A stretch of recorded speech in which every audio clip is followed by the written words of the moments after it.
Aren't you sick of politicians who stand up for election and campaign every 2 years in the House, every 6 years in the Senate, and say, I love Israel.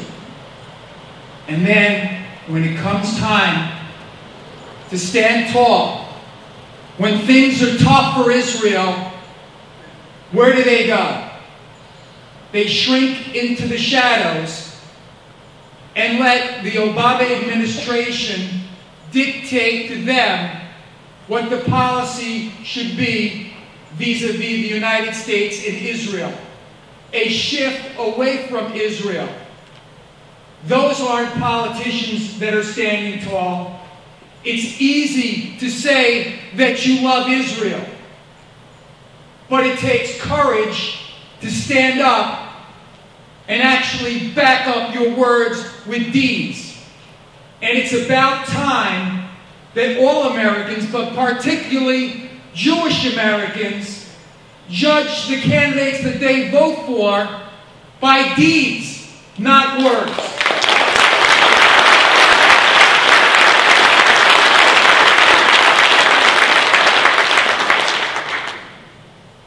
Ronald Reagan was one of those politicians that said what he meant and did what he said. I was here. I was here when Ronald Reagan addressed this congregation. I was fortunate enough to get a ticket. My brother was working in the Reagan administration. I had worked for Ronald Reagan before he became president. I was on his staff, his campaign staff, and then I went to law school and could no longer work with him. But it was one of the proudest days in my life as an American and as a Jew to be here in this hall, in this shul, and witness the first American president since George Washington to address a Jewish congregation in their synagogue.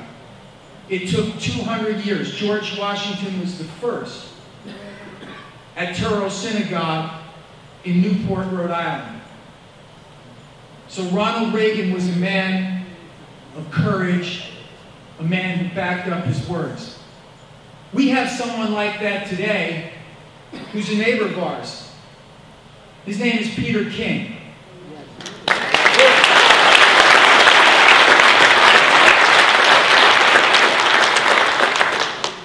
Peter King put my name into nomination at the Republican convention.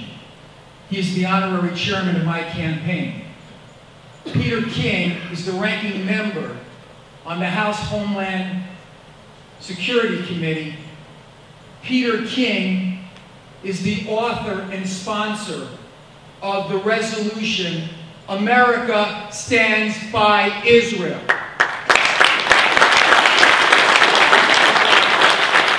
Peter King could not find one Democrat to co-sponsor that resolution. And what did that resolution say?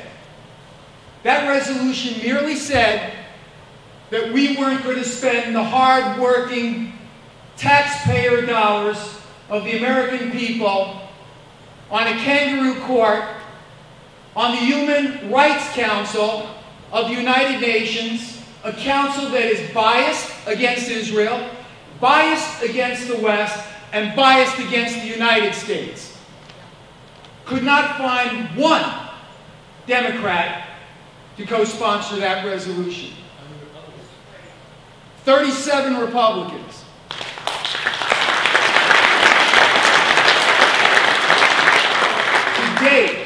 To date, there has not been a sponsor in the United States Senate for that resolution. I pledge to you today that when I am elected United States Senator, I will sponsor Peter King's resolution in the United States Senate.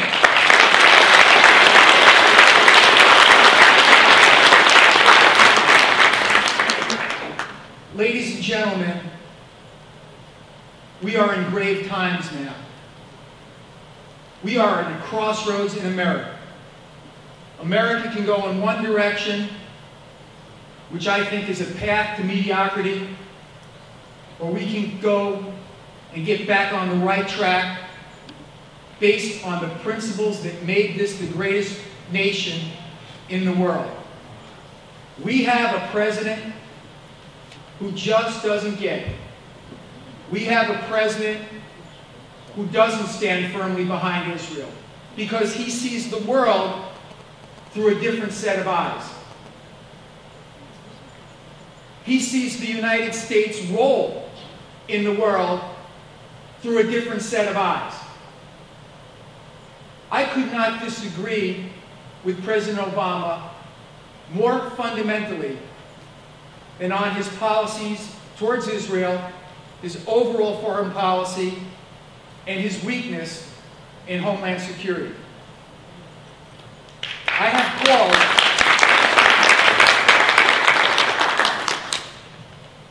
have called for the resignation of Attorney General Eric Holder.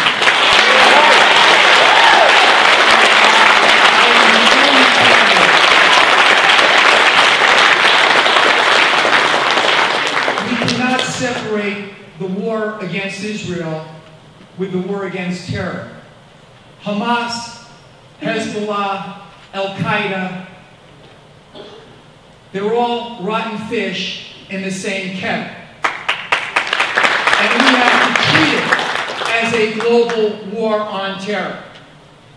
And we have to understand that there are people out there every day plotting to do harm, not only against Israel, but against the United States.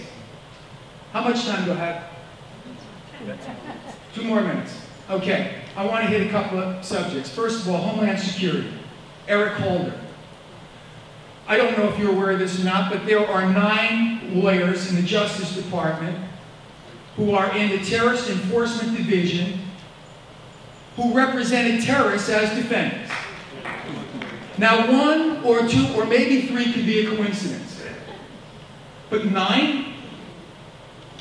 You know, terrorists don't find their lawyers in the yellow pages. They don't get a referral from the Bar Association. It's usually lawyers who may not agree with terrorist methods, but they agree with their philosophy. And these are the people in charge of enforcing the laws against terrorists. I lost my nephew on September 11th. He was from this community, Meadowview Park. He was a volunteer firefighter in this community. He was an Army veteran, and he was a New York State Court officer, Tommy Jurgens.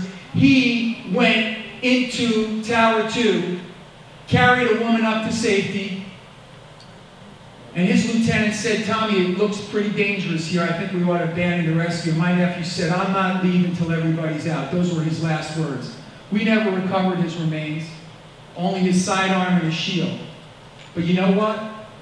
His brother didn't give up. My other nephew is a New York City firefighter, and guess where he's stationed? 2 blocks away from the World Trade Center. So we're not going to give up. We're not going to give up. Last thing. I'm running out of time. I could talk about the issues affecting Israel and American foreign policy for probably hours. Just want to make one point. I believe that it is the United States' responsibility to make sure that Iran does not get nuclear weapons capability.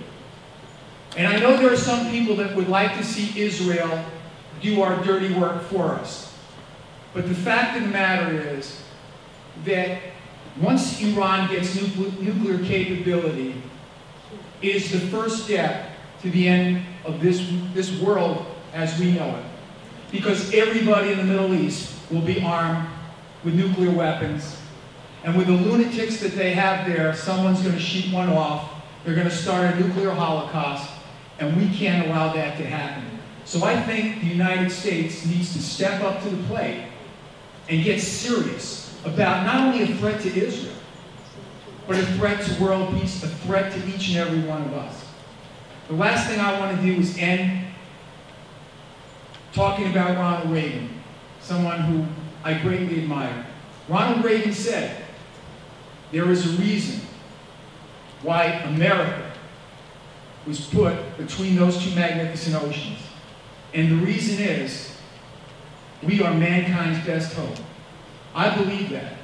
I've traveled 16,000 miles in my own car throughout the state, and I'm here to tell you, New Yorkers have not lost faith in America. They've lost faith in their leaders. I'm running to restore your faith in the leadership of this country. Thank you, and God bless.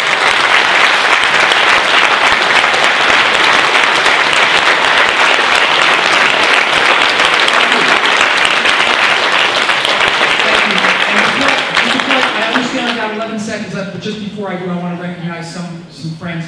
Howard Coppell, our county legislator, who took over my other seat down here, a dear friend and a strong supporter of Israel. And I just want to say a word about Gary Burnson. I've known Gary Burnson now for a number of years.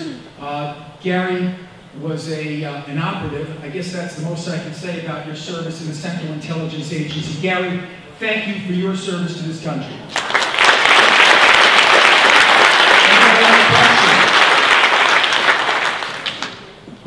Well, I can't get inside. The question was, why hasn't Senator Gillibrand sponsored Pete King's resolution for America to stand by Israel? I can't go into her thought processes. All I can say is that she's been absolutely silent time and time again on issues that are important to Israel, issues that are important to Homeland Security, issues that are important to national security. And maybe she's afraid that Chuck Schumer will frown upon her if she takes a step away from him, or a step away from President Obama's policies. Gary's too polite to say it. The reason why Chuck Schumer has backed away from Israel is because he wants to be majority leader. So he'll do just about anything that Barack Obama wants him to do to become majority leader. Kirsten Gillibrand was appointed by Governor Patterson in a deal with Senator Schumer, and President Obama protected her from a primary, so she owes them a lot. And I guess maybe she won't get tickets to the Kennedy Center or to a state dinner or whatever, but it's a real lack of courage, and it's a big difference between me and Senator Gillibrand. Thank you for asking that question. My grandson is a New York City firefighter, and I wear this bracelet to his brother-in-law, who also died in 9/11. Well, tell him thank you. Tell the family thank you for his service. How are you going to fix health care? Well, we're going to repeal the bad deal. That's how we're going to do it.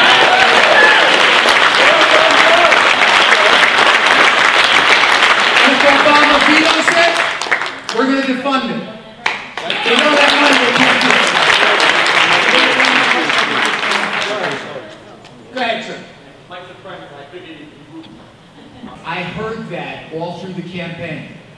Don't worry, Rahm Emanuel's going to be his chief of staff. Don't worry.